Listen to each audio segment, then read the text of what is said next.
We literally just bottomed out and then the radio turned on. And we're at maximum clearance. That didn't sound good, man. No, that sounded like the underbody took a shunt. Fist me good. Let's do this. Here we go. Oh, wow. This thing's fast. Oh my God. Really fast. So, 0 to 60 kilometers an hour in a second. Hey, Jacob. Oh, hey, Matt. Welcome to the Fangchengbao Bao.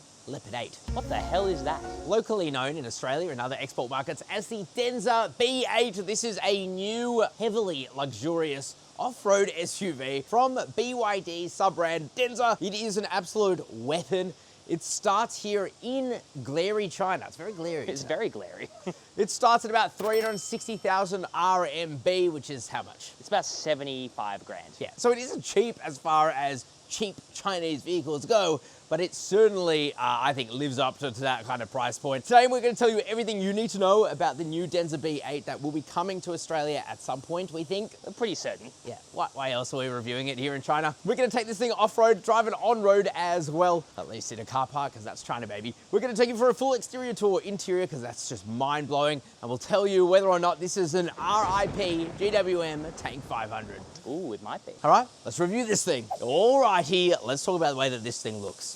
Wild. Yeah, I think it's actually rather tame from the front. I do like these lights that wrap around. This is actually built on the DMO platform, or dual mode off-road platform from BYD. You'll know that name if you know the BYD Shark 6. It's a similar underpinning body on frame SUV with 2 electric motors and a plug-in hybrid, but we'll come back to what's powering it because frankly it's pretty f***ing wild. You have a light bar that runs across the top. The I can't do it. I'm trying. The Fangchengbao. Fangchengbao logo there. But I think we'll probably get the Denza logo when it comes to Australia. I reckon obviously we remains will. to be seen. The issue with that name is that anywhere outside of China it's quite difficult to pronounce, as you can tell. So yeah, they're going to change that to Denza. Just a bit easier for us slow people.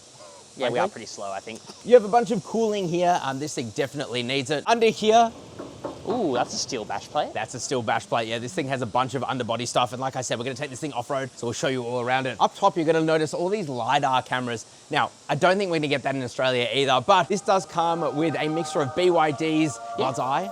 We are starting to get LiDAR in Australia, though. Really? Yeah, the Volvo EX90 has LiDAR. There you go. And this thing also has Huawei's ADAS system too. So apparently it is capable of full self-driving in China. Remains to be seen. Remains to be seen in Australia. Let's check out the side. Let's do it. Okay, coming to the side, you're going to see these absolutely massive 21-inch wheels. Jeez. They're Michelin Pilot Sport EVs as well. They are. Man, we're in China. They are Michelin Pilot Sport EVs, and yeah, massive, massive wheels, but they've actually got a bit of chunk to them. Great for on-road, bad for off-road. So we'll see how that goes off-road, but hey, maybe it's okay. You have cameras here and here and here. There's 3 in like the space of 30 centimeters. Like I said, this thing can pretty much drive itself down a highway. You've got these door handles here. They pop out. Just like the C-Line 7. And boy, does that door feel solid, very solid. You have a privacy glass here, and check this out. Look at the bottom. Oh, dude, that is cool. That folds out in a very different way. So these are metal, and it's good. When you soft close your doors, They also soft close. exactly, and that's good because it means they hide as you're going off-road. Back here, you will see your charge port, and otherwise it's a huge Land Rover Defender style back end, very much literally like a Land Rover Defender 130. Let's check out the bum. Let's do it. Now, coming to the arse of this thing, I love this. I just love a full-size spare, you know? It looks pretty cool. It does look very, very cool. Extends it out at the back, so not as practical, but still, I love it. This badge here also lights up in red, if that's your thing. I couldn't see the difference. It's not really my thing, but anyway, it is. You have a Bao 8 badge, and there's a little P there. That's in reference to this suspension. You can option this with adaptive air suspension, and this one has it, and you'll see just how good that is for off-road, because it lifts up the car even more, and also obviously air suspension. It's really comfy on-road. You have your DMO badge there as well, dual mode off-road. And then if we open up the barn door, Side hinge. You did it again. You did it again. I suck at this. I You did it genuinely again. suck at this. Yeah, you're right. Your side hinge door. I do love this. Again, not very practical when you're in Chadston Shopping Centre, is it, Jacob? Who cares about that? You don't get a lot of space with the third row up. You can drop the third row though very easily just by holding down these buttons.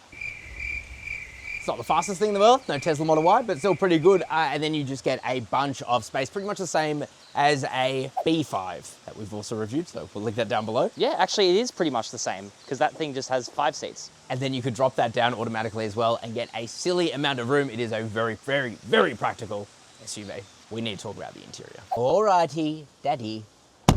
Oh, that was actually good. Daddy Jacob. I'm just gonna sit here for a while.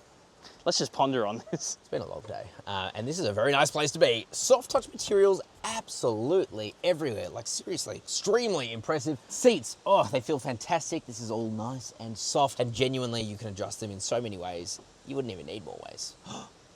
There's massage. God damn it, why do I always have to be filming?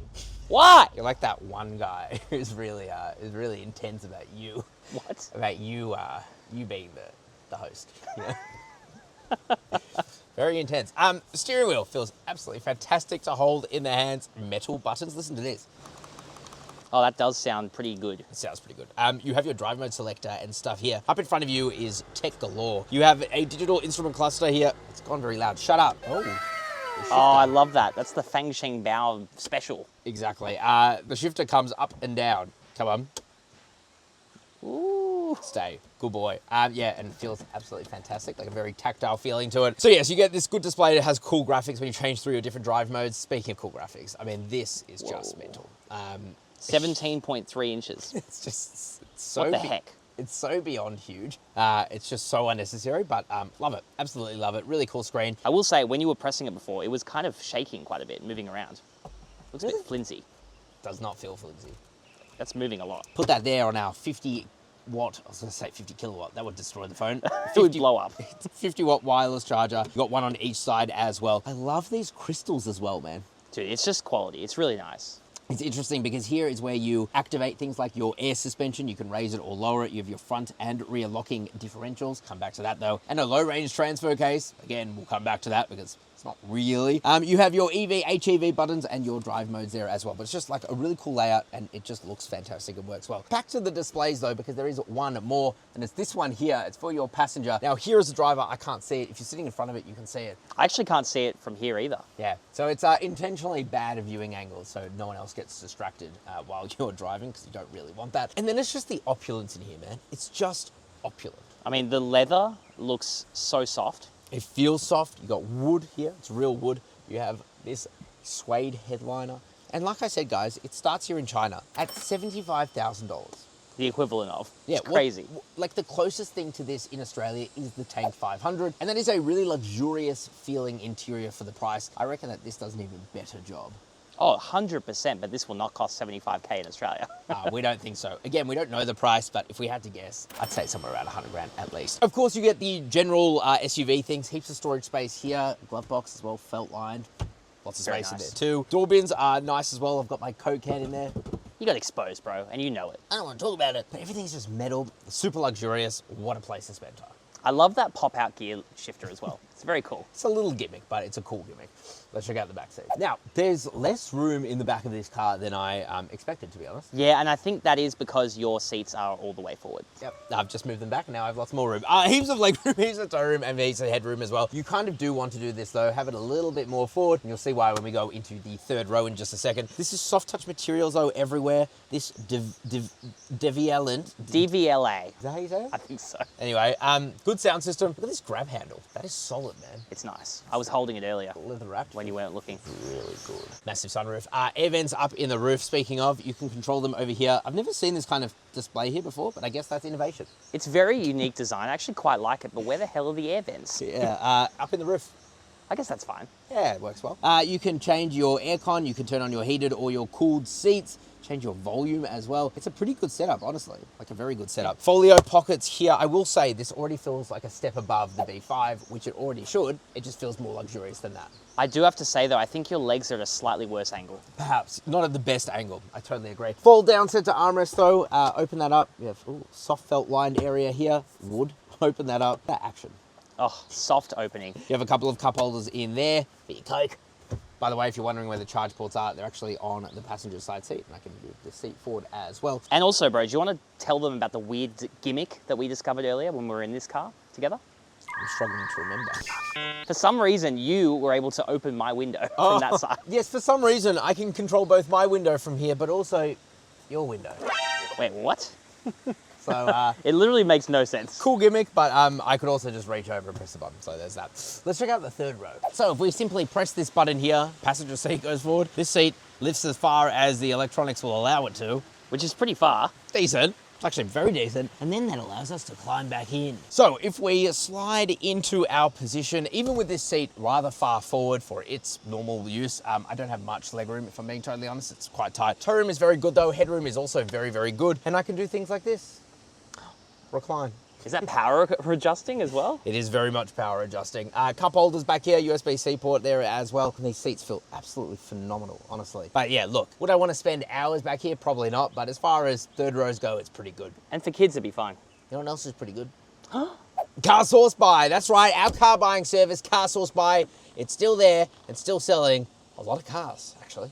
Yeah, like 50 a week. There's a reason, and that is because thousands of you use it. Why? Because we have thousands of dealers who we make literally fight each other to get you the best deals possible. It is a great service because we are on your side. So if that sounds good to you and you want to buy pretty much any new car, Google CarSauce Buy and our dedicated team of car buyers will help you. Daddy Jacob, let's talk about the engine. Let's do it. Alrighty, let's talk about what's under the bonnet because it is very impressive. So it's actually got a bigger engine versus both the BYD Shark 6 and the Denza B8. It's a 2-litre turbocharged petrol engine. On its own, it puts out 200 kilowatt, which for a 4-cylinder, pretty good. It's like an i30N. Yeah.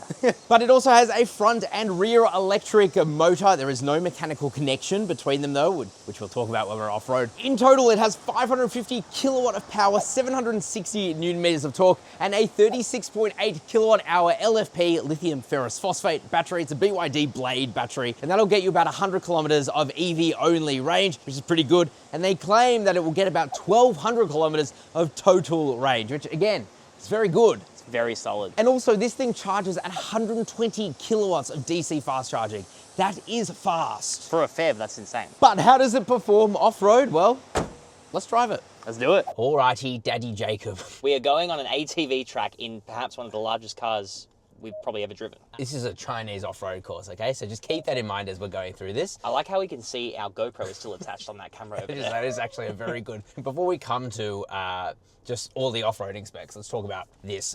Yeah, the camera system on this is fantastic. It's even got a sensor up front. Essentially all of that tells you exactly how far you are from things in front, to the side. Look, we're 80 centimeters away from something. So yeah, it's a really good system. Please switch to loud beam. Okay, lady. That was weird. Anyway, like I said, we do have off-road driving modes, but there are some really impressive things. So let's put this thing into... Ooh, Rockland. I think we're in Rockland at the moment, you know? Yeah, maybe. I think we're probably more in mountain. Now, this thing, like I said, is 2 electric motors and no physical drivetrain. So there's nothing connecting the front axle to the rear axle. There's no prop shaft. But it's got a front and rear locking differential and apparently a center locking differential. Now, if we press that, what I think that actually does is simply distribute torque 50-50 across the front axle. It's an electronic differential. I'll be honest, man, I have no idea what that means. As long as it helps get more traction to the wheels, yeah, it's cool to me. But it's not a mechanically locking diff at no, the end of the day. It will never be as good as a mechanically locking differential. I say never. It isn't as good as a mechanically locking differential, although through this track here, which is... very, very narrow. We got within 17 centimeters just then of the left wall. Yeah, it's good. Now, Daddy Jacob, we also have a low range transfer case. Again, simulated low gear. Simulated. Yeah. This thing does not have a low range transfer case. So really it's a very similar setup to a BYD Shark 6, but it does have, I guess, fancy buttons here that you can activate and deactivate your locking differentials that I don't think are actually real differentials, though no one can properly answer us, you know? Alrighty guys, we're back in Australia. We weren't given a proper brief while we were over there in China to go through and tell us about all the mechanical stuff. So there are actually magnets within both of these electric motors that will lock. It is different from a BYD Shark 6 because the front and rear differential, I guess you could call them, motors will lock. So it does act as a locking differential. Not, like I said, a mechanical thing where it's got a physical linkage, but still it is technically mechanical. It hasn't been well explained to us. I'm still trying to get further clarification, but you're gonna have to disregard some of the stuff I've said. And that's not to take away from the fact that this thing actually does have good off-road credentials in terms of its... Read it out from your brain. Okay, first of all, let's talk about the air suspension. So It does come with, what's it called? D-Sus P air suspension. Let's raise it up. Great place to stop. this was a great way to test out the different Oh, I can angles. already feel the height difference. So it does go up from 220 mil ground clearance to 310 mil. Oh, also, we forgot to introduce, there is a guy in the back seat. He's our instructor. He's been Ni hao. instructing us. Ni hao. Ni hao. Ni hao. Shit, yeah. So yeah, 220 mil to 310 mil. If you are sitting at that maximum clearance height, you will have a 34-degree approach angle, which is really good. Very good. 35-degree departure angle, which is also really good. Incredibly good. 890 mil wading depth. That's really insane. good. So actually, spec-wise, it's got a lot of clearance, and so you don't need to go making changes to the suspension. It really has it all, frankly, and 100%. as you'll see on road as well. We literally just bottomed out and then the radio turned on. And we're at maximum clearance. That didn't sound good, man. No, that sounded like the underbody took a shunt. That wasn't that great. Anyway, overall, I will say from this limited test, it does a good job. It does a really good job. I mean, what I'm most impressed by is the comfort. I don't think that this trail is a really good test of off-road capability, but what it is showing us is how it's able to absorb those bumps, and that's thanks to that air suspension. The other thing as well is, because it's a plug-in hybrid, it means that we have been going in EV mode the entire way. I have not heard the engine turn on once. And actually, we can press a button here, and that will turn on the engine. Oh, there we go. Yeah. Ooh, power. So what that does is essentially keeps power going and keeps the batteries nice and charged. So it gives you that full amount of torque and output that you get. The benefit really of having an EV for an off-roader. That instant torque at 0 RPM. All right, Daddy Jacob, let's drive this thing on road. Let's do it.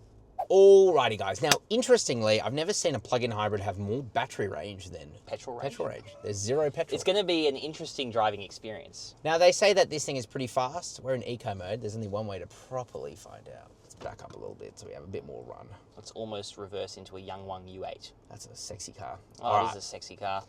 So, that I already felt the movement in the suspension. I'm scared. Let's put this thing into its sport mode. I have to say, I'm hoping that this isn't as bad as the B5, which we previously reviewed, because that was crazy. I'm hoping because of the air suspension, it's slightly better. All right, here we go. I'm scared. Me too. Just plant it, bro. Just give it some sauce. Sorry, here it is. Oh, You ready? Now we're in ludicrous mode. Okay.